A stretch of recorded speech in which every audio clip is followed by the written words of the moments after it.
So today I want to talk about kind of fuel economy and fuel octane and how they relate to each other. So we're going to kind of discover this at the same time. I got some data together that I've collected over the years, and we're going to see what it shows up as, or kind of see what happens. So anyway, um, this was a video I did about a year ago now, reviewing the Black Bear Performance tune that I got in my 2005 Chevy Silverado. I actually have the mods list here.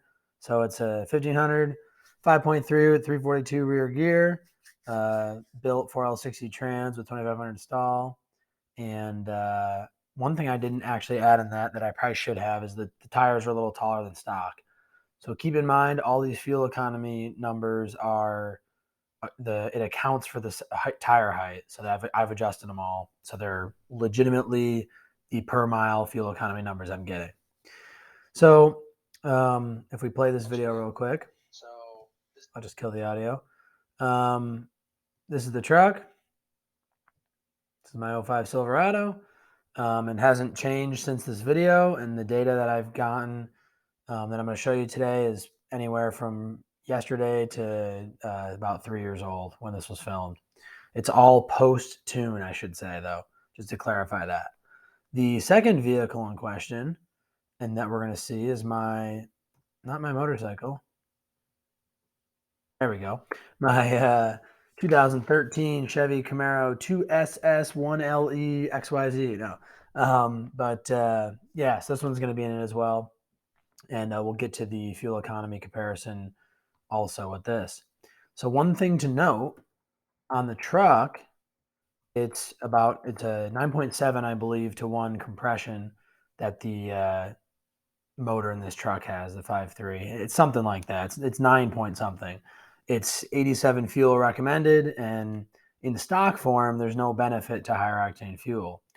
With the Black Bear tune, they give you an 87 and 89 octane tune, and they give you a 91 and 93 octane tune. So we're going to look and see if that actually helps having the 91, 93 tune. One more thing. From the Black Bear video, which I recommend you watch, we determined that the 89 did not, or the 93 did not outperform 89 from a speed perspective. We did a quarter-mile test. So go watch that. In the car, it is about 10.5 to 1 compression, and it does recommend 91 octane or higher.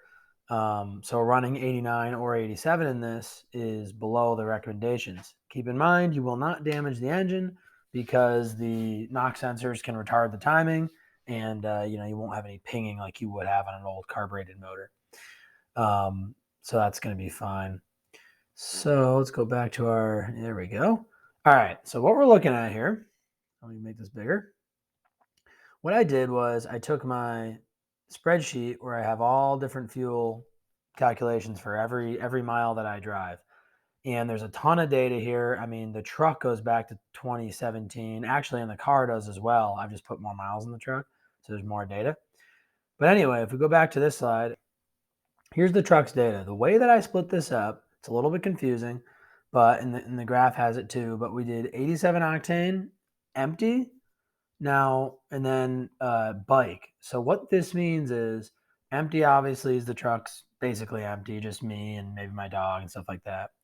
Bike means I have my Harley Sportster in the back, which is that picture I showed you. So this is about a 550-pound motorcycle plus ramps and all that stuff. It's probably 650 pounds extra weight, give or take.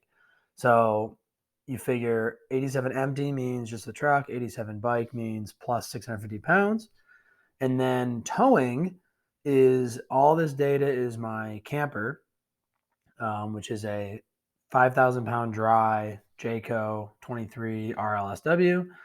Obviously, it's about 6 loaded. I gross about 12 total when I tow it with just the camper. And then also I'll tow the camper sometimes with the bike in the bed of the truck. So we'll go over that as well because I have some data on that. So the 87 empty numbers 15.63. Okay, so now this is all, by the way, this is all highway travel, and and I believe most, if not all, the data is the exact same I-81 to I-87 route to North Carolina where my family lives. So it's a pretty consistent route. Season's a little different and stuff like that. This is real world data. So 87 empty on these trips, 15.63, 87 with the bike, 14.21. So that's pretty interesting. It's over a mile per gallon different just because of the weight of the bike. Now let's see if that holds true here, right? So 87 empty versus 89 bike actually holds very true. It's almost the same ratio, which kind of shows the accuracy of the data, which is really neat. There's a lot of these data sets are thousands of miles too, or at least 1,000 miles or so, which is good. And we'll also notice the 89 Octane got us about 0.2 miles per gallon here. And with the bike, it got us 0.3 miles per gallon. So that's pretty good. I mean, 89, I have to do the math, but 89 is not that much more expensive than 87. So it might be worth the cost. And you get a little more power. It's noticeable too. You do get more power. So even if you lost a little bit of money, it might just be worth it for the driving experience. So now this data is very interesting to me. 93 empty, 16.57. So even though Black Bear says that 93 octane is probably not worth it, at least empty, bumming back and forth to North Carolina, it seems to be pretty good, quite a bit better fuel economy.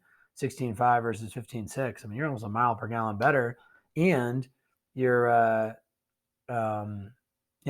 might get a little extra power also from that.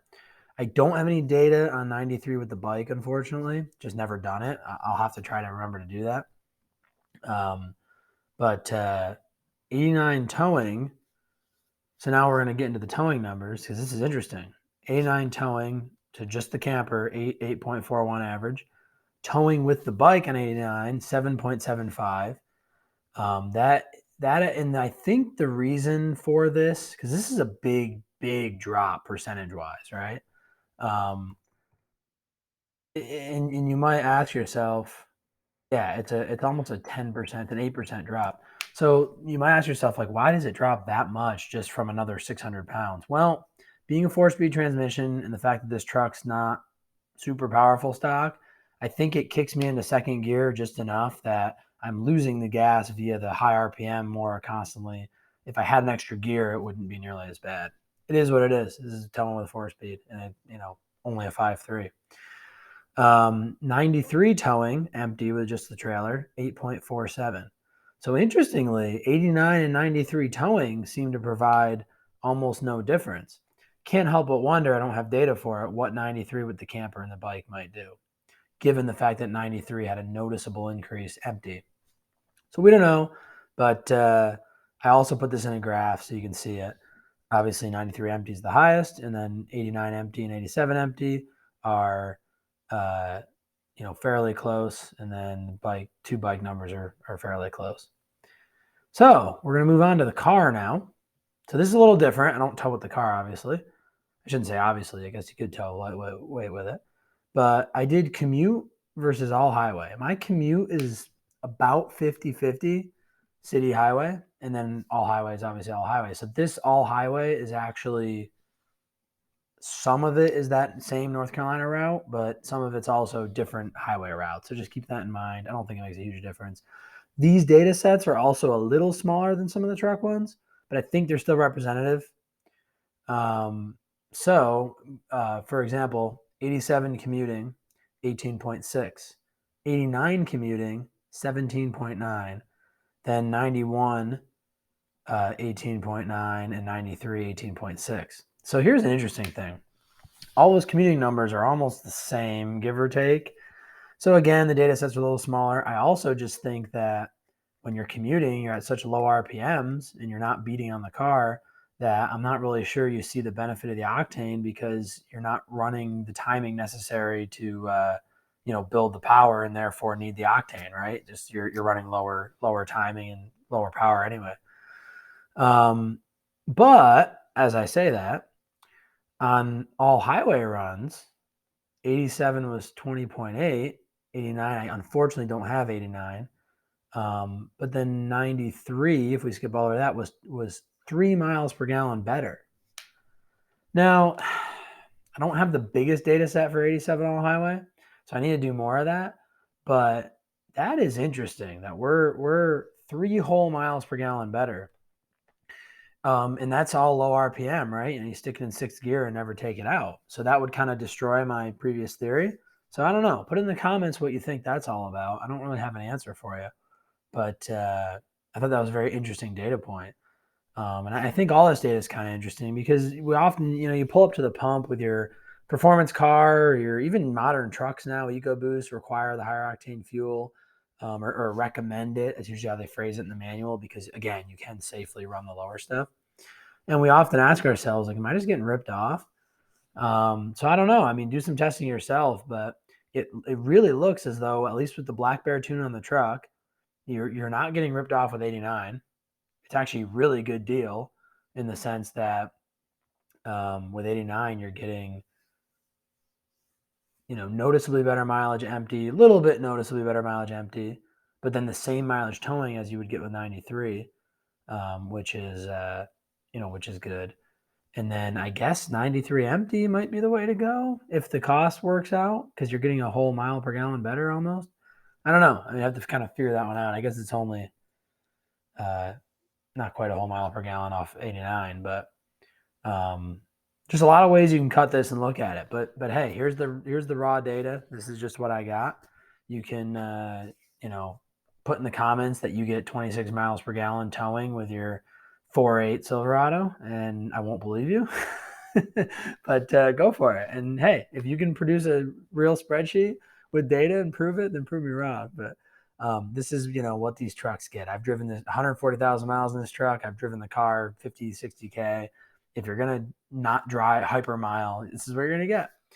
And apparently on different octanes. So anyway, guys, I think that's it for this one. Whoops. I think that's it for this one.